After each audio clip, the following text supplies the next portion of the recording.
boosted.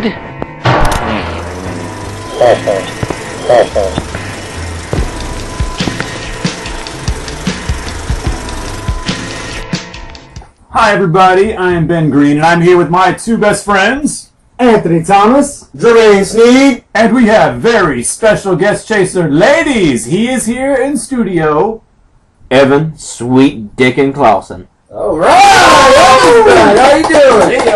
Pretty good, yeah. Whatever. We just saw the movie Obama.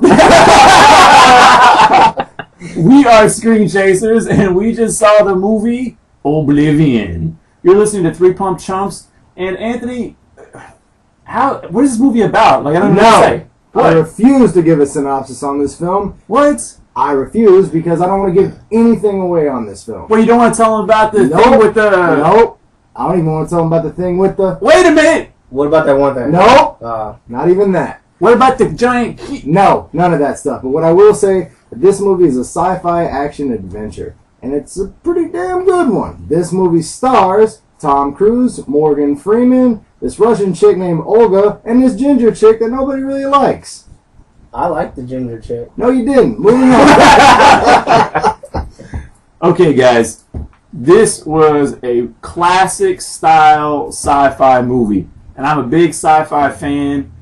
It was really, really cool. Here's the big question. Okay, we can't give too much away, obviously. No. How much of the movie surprised you, though? I'll take lead on this one. All right. I'm going to go ahead and just say it for the record. I did call this movie from the trailer.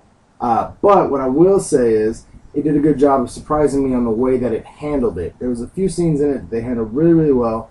It caught me off guard, and I was pleasantly surprised. You know what? And don't be scared, folks, because Anthony over here is probably one of the best guys at calling a movie. He's called movies that I didn't know how he's done it. I really thought he was cheating, but he's not. So don't worry.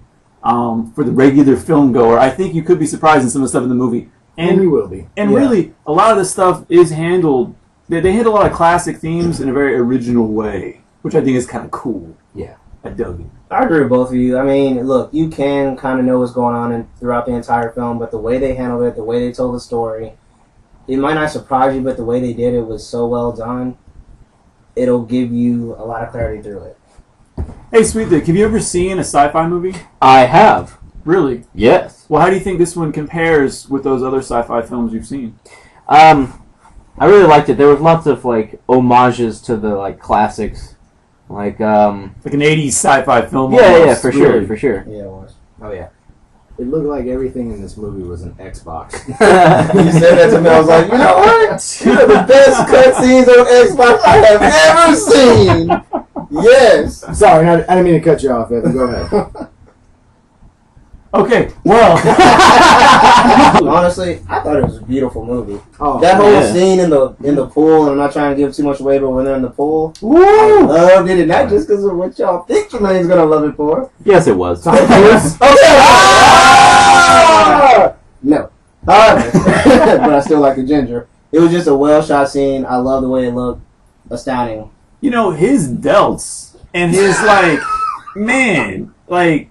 crazy good. He's 5'2", of course. I mean, it was so well defined. I mean, like, good golly. The man's always in good shape. Yeah, and I mean, he must be doing just like presses and pull-ups constantly. Like, he's at like he's just about to fly the max. He's about to just. I got it now. That's actually an interesting question. I don't know much about Scientology. It's basically this. Is it this movie? This movie. It really is. That's. Yeah. This is actually the sequel to Master. I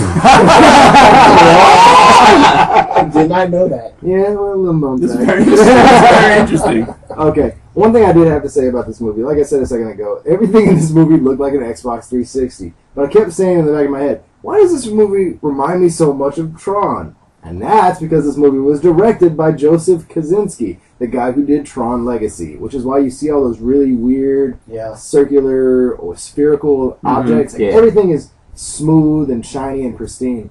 And that just kind of went with the aesthetics of what you were talking about, how beautiful this movie was. Beautiful. It was very well directed, I thought. All the shots served a great purpose, but at the same time, they were really inventive and beautiful looking.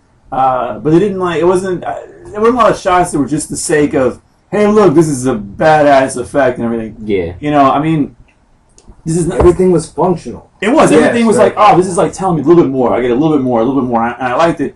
And man, okay, it's not really a spoiler, but I absolutely loved the idea in the shot of a destroyed moon. And you just see it like scattered off into the sky. Every time I saw that, wow. I was like, man, I hope this movie doesn't suck because I'm really, really liking this. It's like you look up and they're just like across the thing like. Maybe, even the point where one character's talking about he saw the destruction of the moon. I'm like, man, can you imagine? That's what they did really good with the storytelling on this. Mm-hmm. They tell it from a perspective of someone who was there on what happened, and you're just like, man, what the hell would I do? What would I think when this was going on? Yeah. Yeah, definitely. Made me think of Thundar the Barbarian, because there was a broken moon in that too. Or Cha. You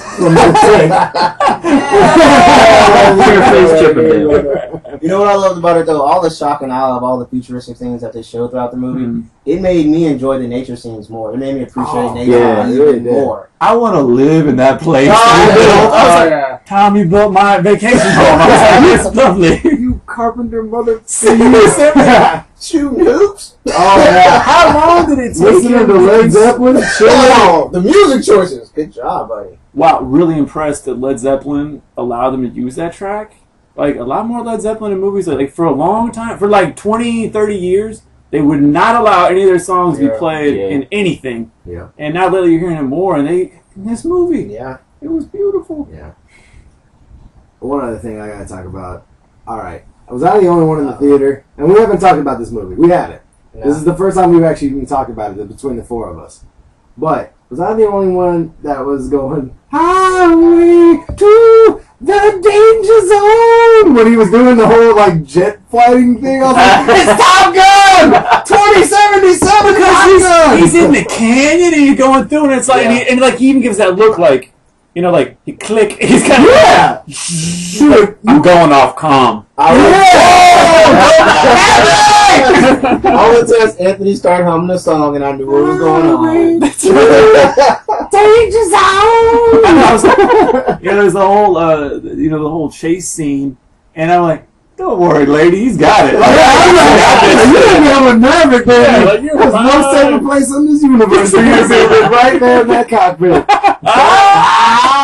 Can I just say, Tom Cruise is the fastest man on the planet. Oh, He proves it movie after movie. Good Lord, he can run like a son of a bitch. He is a gazelle. He is. he's a very short, stocky gazelle. Yes, running through the desert uphill. Jermaine, you are exceptionally fast. I consider myself pretty fast, fella. And yet, He's very fast. I would love to see you two. Ladies, prepare yourself. I would love to see the two of you in a foot race. Because, like Sweet Dick said, he was running through loose sand. And he was still going like, boom! Like, high step. It was nothing. God on his back. And you know what? I don't know if y'all were looking for this, but I swear, I'm pretty sure he did all of his own stunts. I don't know for sure, but it looked like he did. Tom Cruise has one guy who does most of his stunts. He looks like him. He's the same stature and everything. He trusts him, and he goes with him. He found a 5'2" guy. Yeah, he's a tall midget. Is what he is. He's the tallest midget they could find. But I don't know the dude's name, but he usually uses him on all of his movies. But he rarely ever uses someone else to do his stunts. Ever since, what was it, 3? Mission Impossible 3? Mission Impossible 4. No, not Ghost Protocol. He was doing it before Ghost Protocol. But that Ghost Protocol is when he's climbing on the building, right? When he runs across the building face.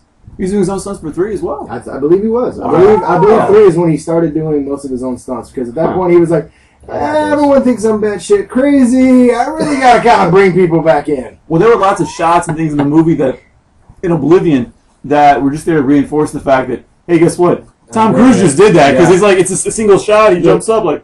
Even the slow motion fall. That was awesome.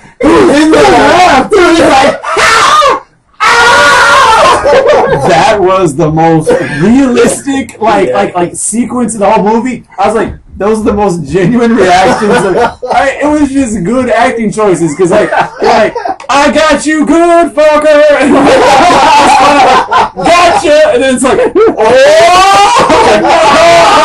damn. He got that face like he's shocked, and then he's like fuck.